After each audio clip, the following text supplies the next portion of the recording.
Le rituel des adieux de Colette Jacquevaux. Greta quitte le lit où Jérôme dort encore, s'enveloppe de sa robe de maison préférée, celle à grand ramage prune sur fond écru. L'étoffe est douillette.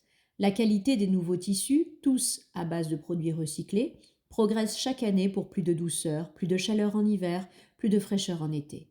Depuis 50 ans, le mois d'août est caniculaire. Et pendant l'hiver, dans le nord de l'Europe, le thermomètre descend habituellement à moins 30 degrés Celsius. C'est dans ces deux périodes de l'année que l'on enregistre les décès par maladie ou vieillesse précoce. La médecine soigne si bien les patients que les autres mois de l'année ne connaissent que les décès par accident, et il y en a fort peu. Le principe de précaution inscrit dans la Constitution s'enrichit sans cesse de nouvelles règles qui interdisent de mourir avant 100 ans et de souffrir selon le corps ou l'esprit. Greta veut vérifier sur les instruments domotiques s'il y a toujours de la neige, s'il fait toujours aussi froid et quel est l'état des routes dans un rayon de 30 kilomètres. Comme elle est émotionnellement un peu fragile en ce moment, elle relève le volet roulant du salon alors qu'il fait encore nuit pour voir de ses yeux. Le parc, éclairé par les spots, est couvert d'une épaisse couche blanche, les branches des saules pleurent sous le poids de la neige. Le chemin qui conduit au garage des immeubles est couvert de plaques de glace superposées d'épaisseur irrégulière, sillonnées par les traces brunes du salage. Greta a 38 ans et elle attend son unique enfant. En Europe, la loi de 2060 ne permet plus qu'un enfant par femme pour tenter de réduire l'espèce qui a trop bien réussi pour l'exiguïté de la planète. Évidemment, Greta n'est pas enceinte. Elle est cadre à Neurotech et elle n'a pas le temps. D'autre part, ni elle ni Jérôme ne le désiraient. Elle se doit d'avoir une image irréprochable et l'idée même de la déformation de son corps, parfait pour longtemps, leur est intolérable. Il y a 8 mois, Jérôme et elle ont accueilli Indira, une jeune indienne, pour une durée d'1 an. Le contrat a été signé à Delhi avec le père de la jeune fille, très jolie, vierge et en bonne santé. Elle a été inséminée par un embryon soigneusement trié parmi ceux que Jérôme et Greta ont déposés à leur compte à la Banque de vie de Bruxelles, peu de temps après leur mariage, il y a 5 ans, alors qu'ils n'avaient pas terminé leurs études. Ils ont le projet de rester longtemps ensemble et de faire de leur union, puis de leur famille, une réussite humaine. Tous deux, ils veillent sur Indira, Greta surtout. Indira a une grande chambre bien éclairée, avec tous les livres et outils informatiques qu'elle désire. Elle profite de cette année à l'étranger pour s'instruire et se cultiver. Greta lui a offert un sitar et lui apporte souvent de petits cadeaux. Un nouveau sari, un parfum, des fleurs. Elle l'emmène au musée, au cinéma, au concert, au théâtre, mais évidemment la jeune indienne est surveillée par un bracelet électronique bijou au poignet. Il arrive que ces contractuels profitent de leur séjour en Europe pour s'enfuir, avorter et tenter de vivre une vie personnelle. Indira est très jeune et semble bien s'accommoder de sa condition. Elle est passive, souriante. Si son contrat se termine bien, il est probable que son père lui en trouvera aussitôt un autre en profitant du bon certificat accordé par ses employeurs. Aujourd'hui, Greta a des soucis. Elle se demande s'il est bon pour le bébé de faire participer Indira au rituel des adieux. Elle est aussi un peu fâchée que les routes soient si mauvaises. Il va falloir aller à Vilvoorde, une des communes de la Couronne, où le passage des saleuses est si chichement accordé qu'il faut être un conducteur émérite pour s'y risquer en ce moment. Le rituel concerne la grand-mère de Greta qui a 100 ans, et ses vieux amis ne se risqueront pas dans la neige. Ils enverront un message de regret, mais la fête sera un peu gâchée par leur absence. D'autre part, c'est la première fois que Greta a la tâche d'organiser un rituel des adieux pour une personne vivante. Aujourd'hui, la fête d'anniversaire de la centenaire sera immédiatement suivie du rituel des adieux.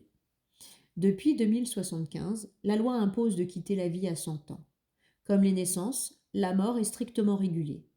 Depuis le début du siècle, la vie s'est considérablement allongée et le nombre des centenaires pesait d'un poids insupportable sur la société. Il a donc fallu mettre un terme légal à l'aventure humaine, terme fixé à 100 ans en Europe et aux USA. Cela ne s'est pas fait sans d'âpres discussions philosophiques, éthiques, religieuses. Nécessité fait loi. 100 ans est l'âge légal de la mort, comme la majorité est à 18 ans. Il n'est pas sûr que cet âge limite ne sera pas révisé comme celui de la retraite actuellement fixé à 75 ans, avec possibilité de prolonger l'activité pour ceux qui le désirent. Les églises elles-mêmes ont dû faire une relecture des textes sacrés pour accorder leur sacrement à des vivants qui entrent dans la mort de leur plein gré, sous la pression sociale, avec ou sans l'aide de Dieu. Jérôme et Indira, encore en peignoir de coton au sortir de la douche, rejoignent Greta derrière la baie vitrée de triple épaisseur isolante. Jérôme pense qu'Indira doit participer à la vie de la famille en toute occasion. Le fœtus qui se développe dans le ventre de la mère porteuse ne doit pas vivre dans un bocal, mais ressentir ses émotions et celles de ses parents. La mort est inévitable et les larmes qu'on lui accorde font partie de l'éducation. Greta est convaincue et, afin qu'Indira ne prenne pas froid, elle l'aide à choisir dans le dressing room un ensemble avec salopette bleu pâle et petite veste assortie, une parka, un pull jacquard et des bottines chaudes. N'oublie pas de prendre aussi les mitaines que tu aimes bien avec leur petit gousset qui se rabat sur le bout des doigts quand on sort. Greta va elle-même se préparer. Il faut partir tôt pour être à l'heure aux 2 cérémonies successives de la matinée. Elles vont avoir lieu au cérémonium de Vilvoorde et plusieurs familles se succèdent dans les salles de réception. Les appariteurs sont d'une parfaite délicatesse mais doivent respecter les horaires. À l'entrée du parc, un gardien les attend et les aide à garer la voiture sur le parking verglacé. Les portes du hall s'ouvrent devant eux et un appariteur en habit gris-fer et cravate rouge les conduit au salon. Plusieurs des invités sont déjà là. Greta embrasse sa mère, qui paraît à peine plus âgée qu'elle, et son troisième compagnon, qu'elle connaît peu.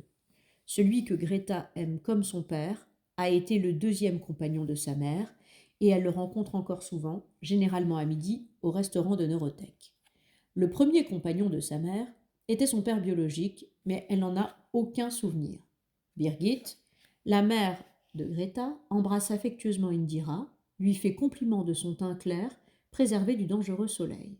On fera une belle fête familiale à la maison pour l'arrivée du bébé, n'est-ce pas dit-elle en se retournant vers son compagnon, qui confirme gentiment. Greta en est contente, d'ailleurs, il a déjà sympathisé avec Jérôme. Le salon se remplit peu à peu. On s'embrasse, on raconte les difficultés de la route, on échange des nouvelles des absents. Mais l'homme en habit gris, sans hausser le ton, place tout le monde en arc de cercle et les 2 battants de la porte s'écartent quand il actionne la cellule photoélectrique. La centenaire entre sous les applaudissements dans son fauteuil roulant, poussé par une gracieuse assistante en tailleur blanc. La vieille dame porte un chemisier volanté, sous son ensemble violine et son brushing est du matin même. Derrière elle, des serveuses poussent 2 tables nappées. L'une porte les cadeaux d'anniversaire, l'autre le buffet campagnard, signé du meilleur traiteur de Bruxelles. Greta, une coupe de rose dans les bras, est la première à embrasser la centenaire parce qu'elle est sa petite fille. C'est elle aussi qui prononce le compliment. Une longue vie réussie, une brillante carrière professionnelle, des amours harmonieuses, une descendance qui dans 3 mois comptera un membre de plus. Là, Greta amène tendrement Indira devant le fauteuil roulant pour qu'elle offre un bouquet et des bonbons dans un cornet de dentelle. Chaque invité apporte à son tour des fleurs et des bonbons. Bon anniversaire, madame. Les femmes font un baiser sur la joue, les hommes sur la main. On applaudit. Puis on s'approche du buffet et la centenaire boit sa coupe de champagne. La porte s'ouvre à nouveau et le gâteau, avec ses 100 bougies allumées, est présenté sur l'air de Happy Birthday to You, qui n'a pas changé depuis plus de 100 ans. Il ne reste plus à la doyenne qu'à souffler ses bougies, et son assistante fait rapidement pivoter le fauteuil en direction de la sortie. Un instant, Greta croise le regard de son aïeul, et elle a l'impression que la vieille dame tente de se lever et de l'appeler, tend une main. Les portes, à peine refermées, s'ouvrent à nouveau. Le chant d'anniversaire s'est éteint et l'appariteur, qui porte maintenant une cravate noire, dirige les invités vers un autre salon. Plusieurs rangs de chaises sont en hémicycle autour du catafalque drapé de velours grenat, devant des tentures du même velours sur un mur aveugle.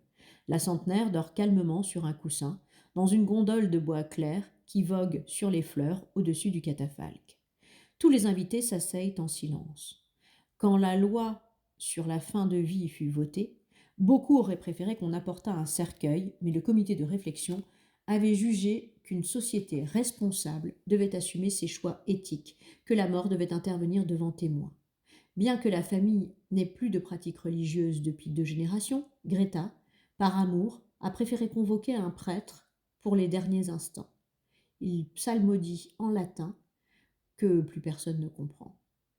Le petit servant, beau comme un ange de la Sixtine, balance son encensoir et porte la fiole des huiles saintes. Alors, le prêtre oint le front et les mains de celle qui va mourir.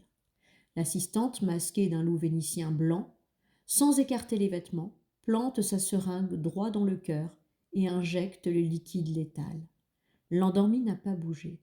Simplement, son visage a pris les tons et la consistance d'un vieil ivoire. Kommt, ihr Töchter, helft mir klagen. Le cœur de la passion selon saint Matthieu s'élève pendant que les invités un à un posent la main sur la barque des morts avant de sortir. Ils se rassemblent dans le salon d'anniversaire où des tables ont été dressées. Le gâteau est partagé et l'on sert au choix du café, du thé ou du chocolat. On mange d'abord en silence, puis les conversations reprennent. Une demi-heure plus tard, les temps ont été respectés, Greta sort sur un signe discret de l'appariteur ressurgi.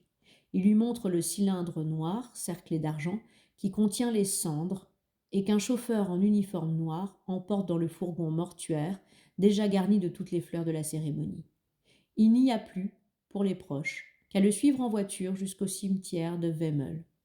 Le cimetière est un champ de murets parallèles numérotés, chaque muret contenant 50 alvéoles semblables, fermés d'une porte inviolable portant un nom et deux dates. Greta, qui se fait accompagner d'Indira, doit porter elle-même l'urne dans l'alvéole, avant que le gardien ne le referme pour sa courte éternité humaine. On dispose les fleurs au pied du muret, puis on s'en va. Jérôme au volant, Greta près de lui et Indira sur la banquette arrière retraversent Bruxelles. Le ciel de neige est si bas près des étangs que l'air qu'on respire est d'une épaisse blancheur translucide.